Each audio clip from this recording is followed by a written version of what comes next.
we're surrounded by heroes every day, people, ordinary people doing extraordinary things, and that's what they sometimes say about people like Clint and me, that we're ordinary folks doing extraordinary things, but we were getting paid to do it. We were in uniform, and we were in a conflict or a battle, whatever, and we were expected to do it. These people, there's something ingrained. When something happens, they respond. They run to the sound of the drums, and they go into a burning building or whatever. And they're everywhere.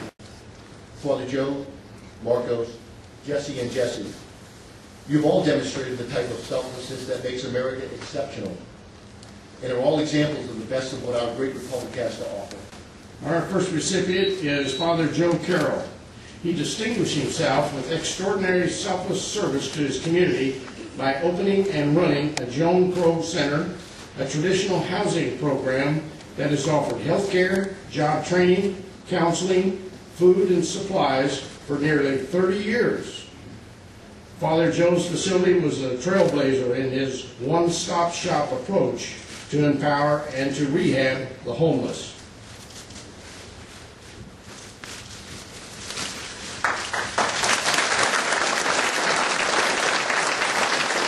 When I started, what I called was devil drink. It was an 1850s model. You know, get them sober and then let them go again. But then we discovered they were illiterate. Their kids were illiterate. They had drug problems. They had emotional problems. That it took a really comprehensive program to really change their lives. And so that was a shocker, because when I started, it was all single men, some single women, and suddenly we were seeing families with children all over the place. And we said, this is different. We just got to go to a different program. A lot of priests said, you're looking to build too many beautiful buildings. And I said, they're just like the rectories we live in. That took care of that, because nobody could argue that they've ever seen a priest house that's that bad. But, you know, when I first started, it was all Vietnam vets. Everybody was blaming Vietnam. And that was more political than reality. There were Grenada vets, Panama vets. There are some people, when you go to war and hear a gun, they crack up. Other guys learn to live with it and learn to forget it. You know, and that's true of war. And I'm glad Congress in the last 10 years has initiated a lot of veterans, new programs for veterans, which is making it a little bit easier. They're usually the hardest group to work with because there's real emotional breakdown. And you got to work with that. Marcus Ugarte distinguished himself by extraordinary heroism when a house fire broke out in his neighborhood in September of 2012.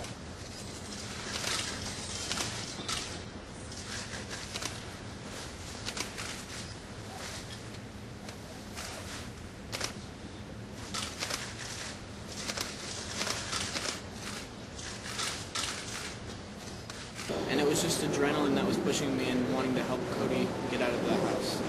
A life was on the line and I had to get the job done. One of the neighbors had told the fire departments what Marcos had done. They approached us and he said, "Are you Marcos? I hear what you've done. The fire chief will be here in about 3 minutes. Please don't leave the scene." Marcos turned to me and said, "Dad, am I in trouble?" So I said, "No, he wants to congratulate me." That he did this, I wasn't surprised. He is an amazing guy. Our final citizen service before self-honor is presented, in fact, to two extraordinary Americans, a father and son team, Jesse Shaffer III, Jeffy Shaffer IV. Their unique situation, an incredible, inspiring story.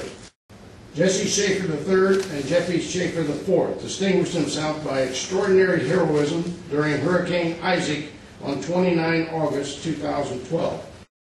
They went into the flooded streets in their boat several times, time after time. They saved 120 people.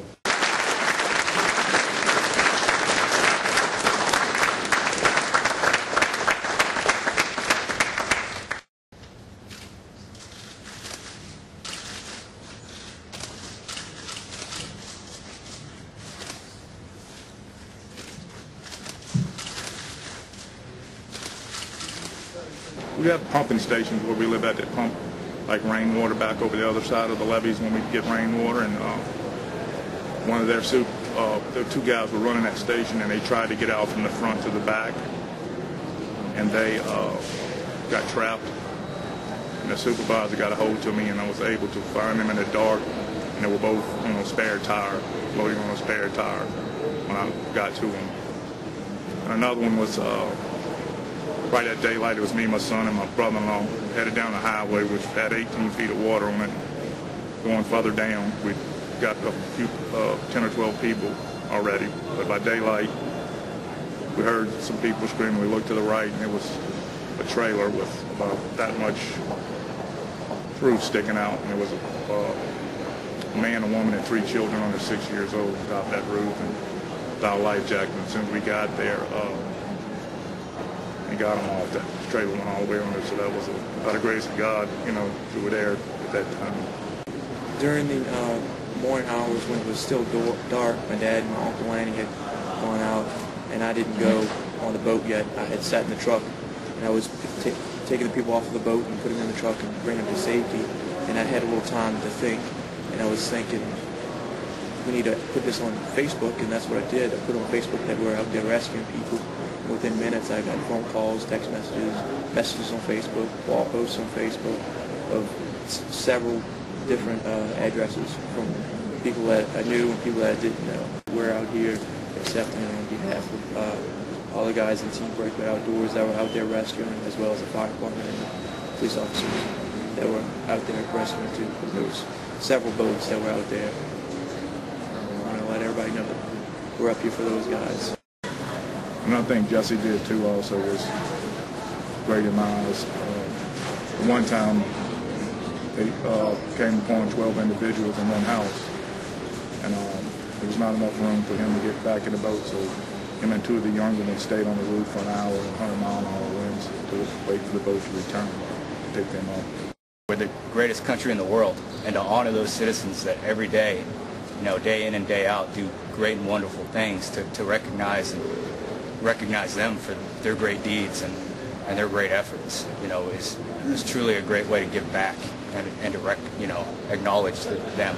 I retired early last year and got tons and tons of awards. And in November I said, absolutely no more awards. I'm not going to take anything else.